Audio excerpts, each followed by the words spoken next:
स्वराज्य हा माझा जन्मसिद्ध हक्क आहे आणि तो मी मिळवणारच, अशी सिंहगर्जना करत भारतीय स्वातंत्र्य लढ्यात महत्त्वाची भूमिका बजावलेले लोकमान्य बाळ गंगाधर टिळक यांची आज जयंती। 23 जुलै 1856 रोजी बाळ गंगाधर टिळक यांचा रत्नागिरी येथे जन्म झाला। भारतीय स्वातंत्र्य आंदोलनाचे ते पहिले नेते म्हणून ओळखले जातात।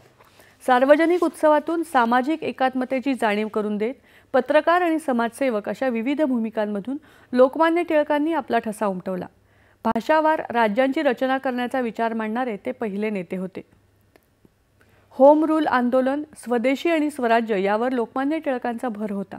महात्मा गांधी यांनी त्यांना आधुनिक भारताचे निर्माते म्हणून गौरवलं होतं। केंद्रीय गृहमंत्री अमित शहा यांनी लोकमान्य टिळकांना अभिवादन केले। टिळकांनी आपलं संपूर्ण आयुष्य स्वराज्य साकार करण्यासाठी समर्पित केलं आणि स्वातंत्र्य लढ्याला वैचारिक ऊर्जा देऊन त्यांनी ब्रिटिश राजवटीविरुद्ध राष्ट्रीय एकता बळकट केली, असं शहा यांनी म्हटलंय। गणेशोत्सवापासून गीता रहस्यापर्यंत टिळकांनी स्वातंत्र्य लढा स्वसंस्कृतीच्या आवाहनाशी जोडून अधिक व्यापक बनवला। राष्ट्र उभारणीतल्या बाळ गंगाधर टिळकांचे योगदान नेहमीच तरुणांना राष्ट्र प्रथम या दिशेने वाटचाल करण्यासाठी मार्गदर्शक राहील, असं शहा यांनी म्हटलं आहे। राज्यभरातल्या ठळक घडामोडींचा साप्ताहिक आढावा घेणारा